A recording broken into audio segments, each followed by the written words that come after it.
The John Sterling Show. Entertaining and informative. On the Red Apple Podcast Network. And now, let's go to the 77 WABC ActionCarting.com phone line. New York City's premier waste and recycling provider. My second guest, good buddy, who you read if you read on the Internet. I'm sorry the newspapers are gone, but the Internet is going along very well. Here is Bryan Hoch. And, Bryan, why don't you tell, since I don't know anything about the Internet, why don't you tell everyone who you write for on the Internet? Hey, John, how are you? Well, of course, I've covered the Yankees since 2007 for MLB.com. So if you've read MLB.com or Yankees.com, chances are you've probably seen my work at some point here as the Internet keeps humming along here. And we'll see what we can do about getting the newspapers back for you, John. But, yeah, you're right. The Internet is still going very well and very strong here in the year 2025.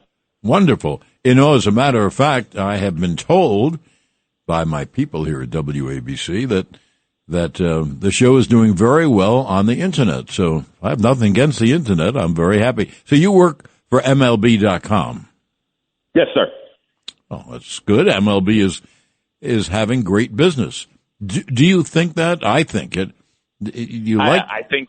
Yeah, I mean, yes, the game, I think, is very strong at this moment. I think if you look at, I'm here in Atlanta, and we just saw what a fantastic All-Star game they put on with the tribute to Henry Aaron, which was one of the best things I think I've ever seen on a baseball field here, just merging history and the present day with the stars of this current game here. And, I'm fortunate enough I get to watch Aaron Judge play every single day, and he's certainly up there in the pantheon of Yankee greats, and whoever you want to talk about on that Mount Rushmore of Yankee baseball, I think Aaron Judge, when this is all said and done, we're going to look up, and he's going to be not only in Monument Park, but in Cooperstown. So it is a treat to get to watch him at this stage of his career. Of course, there's so many other great stars in this game, the Shohei Ohtanis of the world, but Judge is the one that I get to see every single day, and it really is a treat. When you see something that is going on in real time, and John, I mean, you can attest to this. We watched every at-bat of Derek Jeter's career together.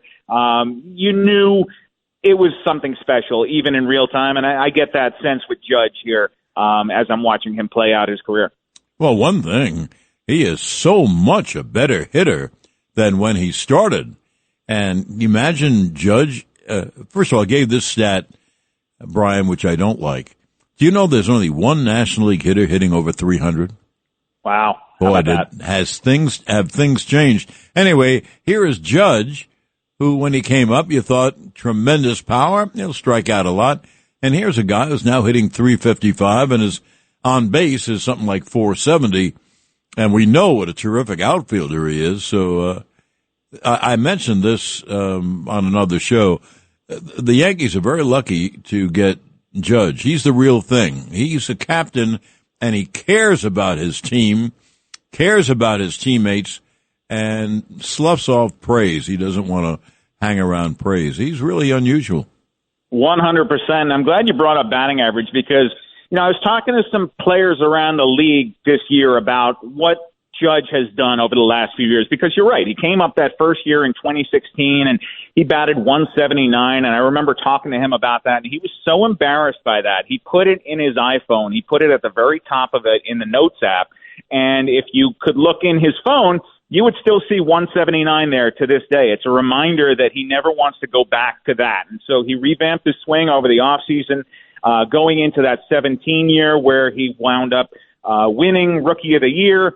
Probably should have won MVP over Jose Altuve, but he didn't. And then he's just gone on to greatness, and he's continued to get better every single year. And, talking to guys around the league, they said the power was always going to be there. You knew he was going to drive in runs. But what surprised them was how consistently he was putting the ball in play. The fact he was chasing 400 for a while, he's probably not going to do that. But if he's still around 355 and we're after the All-Star break, I mean, that is phenomenal.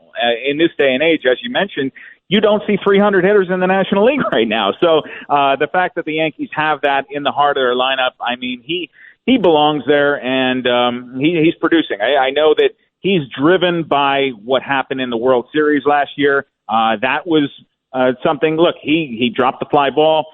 Game 5 collapsed there around him. He's going to have to wear that. He understands what it means, and now he views this year as a chance at redemption, at getting back to that stage and getting the job done in the World Series for this Yankee team. You know, I had our friend Jack O'Connell on last week, and he made a point, and instead of going out on the market and maybe giving up a player you don't want to give up, he would just play Peraza at third and just have him play his great defense. He can't hit at all, of course. How do you think about that?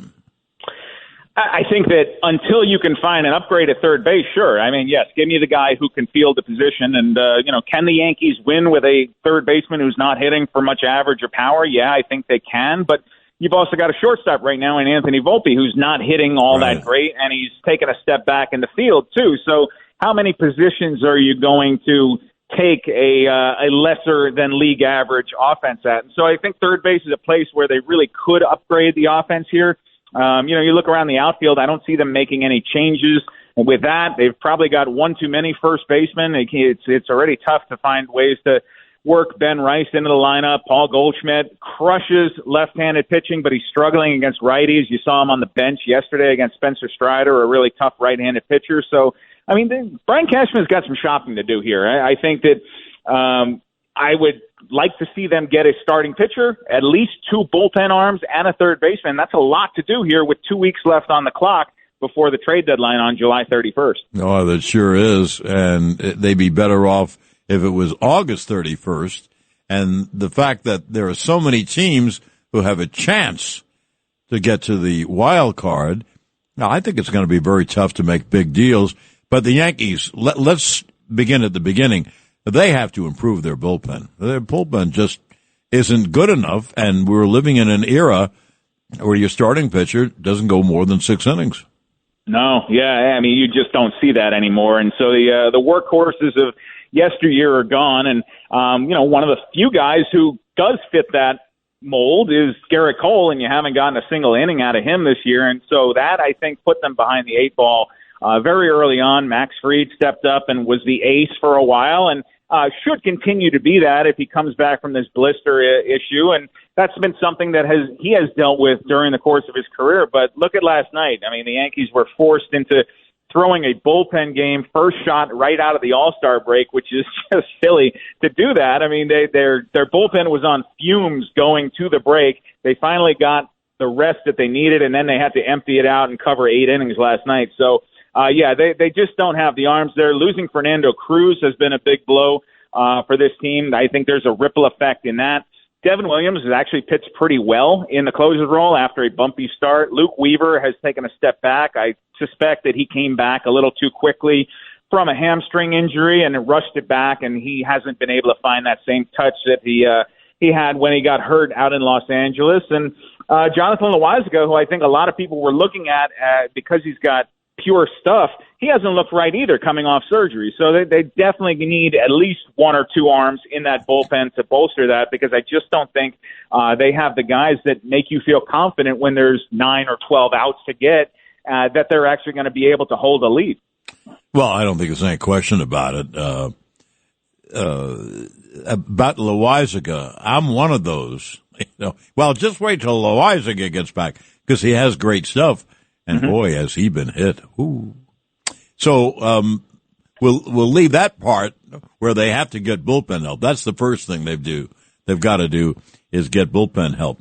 Brian, we're going to drop out for a moment to sell something. We're that kind.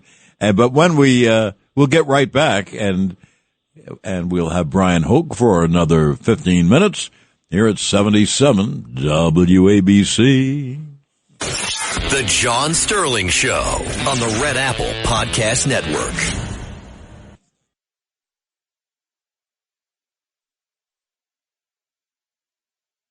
The John Sterling Show. Entertaining and informative. On the Red Apple Podcast Network. And with me from MLB.com is Bryan Hoch. And I'll tell you one thing I like, Brian. You mentioned that Boone has to put this guy in, take this guy out, lefty, righty, etc. One thing about keeping Peraza at third, I'm not sold on that. I mean, just if you do. They always have two guys on the bench now, which is good. Ever since Stanton came back. So you'll always have two hitters on the bench, and that could help you keep someone. Now, you're right about Volpe. Anthony is hitting like 210. You can't carry that. You can't have too many guys hitting 210.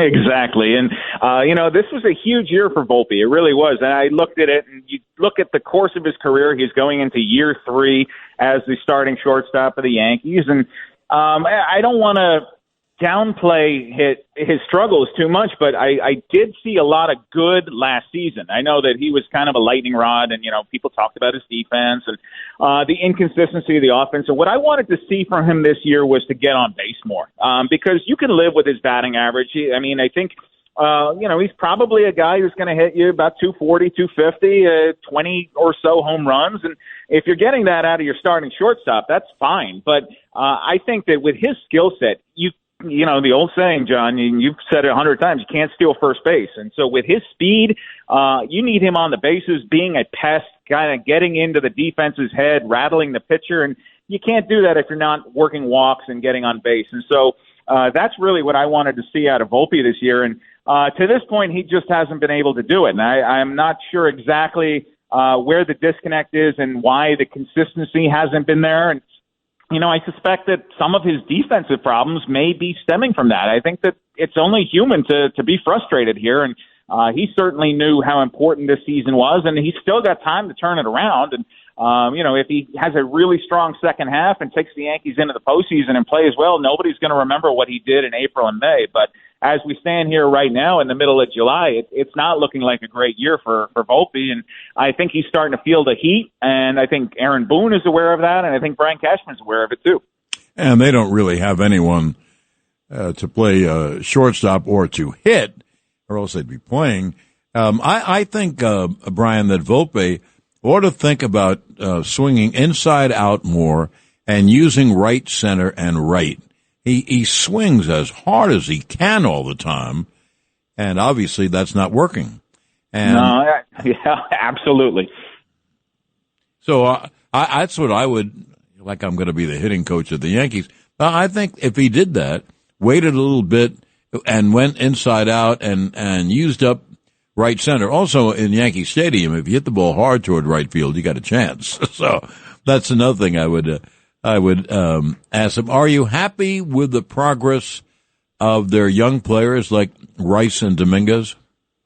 I think that the results right now are mixed. Dominguez, I think, has had a pretty solid year. I don't hold my breath when the balls hit the left field anymore, which it did not look great in March when they were down there in spring training. And you kind of looked at it and said, is this going to work? And he's kind of made me forget about it. I don't think he's going to win a Gold Glove. I don't think anybody needs him to do that. I think just catch the ball, make the play that you're supposed to make, and he's done that. And I think that I'd like to see the Yankees give him a little more consistency in the leadoff spot. I think he's one of the fastest players on this roster, and he really hasn't had a chance to show it.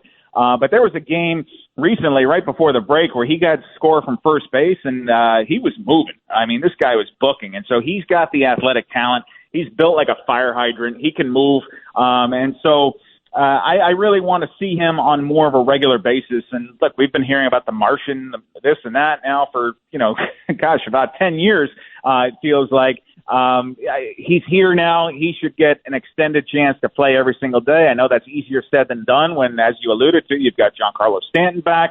You have to find playing time for all these players. But I think Dominguez is a real key for it. I think Rice has had some of the worst luck that I've seen in my years covering baseball, because this guy has scorched the ball so many times, and it just seems like it's right at guys, and so it's not reflected in his batting average. But if you look at the advanced metrics that we have on the internet, and you can look at Baseball Savant and look this stuff up. I mean, it's bright red all over his page, and that means he's hitting the ball really hard when he makes contact, and he's just not getting rewarded for it. And you have to think that at some point that's going to balance out, and he'll start finding some green out there. I'm reminded of what Joe Girardi used to say to his guys, and when they would line out 2 or 3 times a night, he would say, "Hey, look at that outfield. There's a lot of green out there. Hit it to the green." And so that's what Ben Rice needs to get back to doing. Boy, I heard you already say that a lot. I agree with you. Can he hit right-handed, or will he be a better right-hand hitter if he plays more? I think Dominguez, absolutely. I think, and the thing is, when you're coming up through the minor leagues, how many terrific left-handed pitchers do you think Jason Dominguez really faced in his time in the minors? Probably not many, and certainly not major league caliber left-handed pitching. And so I think the more he gets to face guys with that skill set, I think he'll get better. You do see glimpses of it here and there. He's had a couple games this year where you've seen the ability there. It's not like he can't hit left-handers. I think it's just he hasn't had that much opportunity. And so at some point I'd like to see the Yankees take the training wheels off, and let's find out what they really do have here with Jason Dominguez, because if he is going to be one of your franchise players for the next 5 to 10 years, let's see that. Let's see it every single day. You know what I like about Dominguez? The numbers are okay. Nowadays, because the batting averages are so low, of course the pitches are so good, if you hit in your 260s, that's like someone hitting in the 280s or 290s in our day, in my day. So, but I like the fact that Dominguez knocks in a lot of runs. So that tells me that when he hits, he's hitting with men on base, which, boy, is that ever the key for both the Yankees and the Mets. They don't hit a lot with men on base. Tell me about Rice. You know he has a great lefty swing. He's proven he can play a little first, and he can actually catch. Is he going to be a player? I think he is. I think he's a player for this team, and as you mentioned, it's just a question of where do you put him. It seems like the Yankees are reluctant to put him behind the plate. It seems like they're doing that more as a third string at this point, but he can do it. And, there's a reason that they had him do it all throughout spring training. He's out in the bullpens. He's warming up guys. He's doing all that out there, getting his work in there. So I'm not sure. I think you've got Paul Goldschmidt, you've got Cody Bellinger, who can play a very good first base. That play that he made in left field, by the way, in that Subway Series, robbing Juan Soto, that was one of the best plays of the year, and I think it kind of turned things around in certainly for that weekend as the Yankees were having a slide there. So, Bellinger can play wherever you're going to put him. And Rice, I think you play him when you need that bat in the lineup. And him, with Stanton coming back, that has definitely impacted his playing time. But we know that Giancarlo Stanton is not going to play 7 days a week. It's just not part of his game at this point. So if you've got Stanton in a lineup 2, 3, 4 times a week, that creates opportunities for a guy like Ben Rice. And then you have Stanton waiting on the bench, as you mentioned earlier. He came off the bench last night. I know they lost the game here in Atlanta, but he delivered a big 2-run hit. And so you've got that bullet to fire when you need it. That's a pretty good shot you can unload there at a key point in the game. And so I think this is not a perfect roster by any means. I certainly have a lot of questions about the way Brian Cashman has assembled it, but I think Ben Rice is part of the solution and not part of the problem. Well, I would agree with that. Give us some thoughts. Give me an overview on the East. It was thought of, it won't be very good, but now it's very competitive. Toronto is finally having the kind of year that we all thought they would have. Tampa Bay. Boston has Alex Cora, has manipulated that lineup unbelievably, and you have the Yankees. It's a pretty good division. What are your thoughts? Yeah, it's a gauntlet. As Aaron Boone would say, you pack a lunch when you go and play against the American League East. And, it's competitive right now because the Yankees choked away a 7-game lead. Let's not downplay that. They looked like they were going to run away with this thing, but Toronto seems to be for real. They've got a 3-game lead as we get ready for tonight's action here. The Red Sox, when you win 10 in a row, you're going to make up some ground. And so they're breathing down the Yankees' neck there. They're 1 game back. And I don't think Tampa Bay and Baltimore are pushovers either. I know Baltimore's not having a great year, but it seems like every time the Yankees come to town, those guys get up for that. They love to beat up on the Yankees. And so it's always – there's no cakewalk in this division. Any of those teams that they are going to go play, and it's setting up for a big 4-game showdown coming up on Monday when the Yankees are going to go back north of the border. They're going to play against the Blue Jays again, a team that swept them in a 4-game series and really, really just punched them in the mouth those 4 games at Rogers Center. And that's always a tough place for the Yankees to play. So the good news for them is they've got Max Fried coming back, they believe. Cam Schlittler, I spoke to just about 10 or 15 minutes ago. He thinks he's going to make a start in that series, and he might be a difference maker down the stretch for this Could team. be. I mean, a guy who can throw 100 miles an hour and consistently is like 98, 99. I mean, that plays, and that makes a big difference. And so if he can come in and be in this rotation and give them some quality starts as he gets his feet wet in his big league career, that could be a difference maker down the stretch here for the Yanks. You know, I told Susan that this has happened because the Yankees need a starter. So we'll see what Cam Schlittler will do. But the Yankees did that twice. Whitey Ford came up in 1950 and went, I think, 9-1. And Mel Stoudemire came up in 64, and he went something like that. One year the Yankees won the World Series, and with Stoudemire they lost in the 7th game to the Cards. But I'm just saying that I hope that Schlittler would be that kind of pitcher. Who do you like? You know, the Yankees, you made a good point, Brian, when you said they went into that slump when they had a 7-game lead. But I think that was going to happen because the Yankees do not have that great a team. They have holes in that team. If you put the Yankees to the side, who do you like in that division? I think you look at Toronto right now and you think that that's a team to beat. And that's easy to say because they're 3 games up here. But I just sense a confidence when they go head-to-head that the Blue Jays are not intimidated by the Yankees. They believe they can beat the Yankees anytime, anywhere. And so whether it's at Yankee Stadium or whether it's north of the border like it'll be in that 4-game series starting on Monday, I don't sense that they are quaking in their boots. I mean, they've made a decision clearly that they're not going to let Aaron Judge beat them. They're fine with walking Judge as many times as it takes. They'll pitch to Bellinger or Dominguez and take their chances with guys like that. But, I think that that's a team that looks at Judge. They say, we're not going to let you beat us. And if the other 8 guys in the lineup can, great. But I don't sense that they're scared of the Yankees or intimidated by them. And so I think that that's scary. When you have that confidence, I kind of agree with you. Take you a long way. Yeah. That's one thing the Yankees have to do. They have to start playing better against the East. Brian, I thank you for coming on. You've been great. You're a terrific guest. I knew you would be. And so you're going to have to come on again, okay? John, anytime. Happy to do it. And enjoy the games tonight. I thank you, sir. Bryan Hoch of MLB.com. We're going to get off the air soon, right?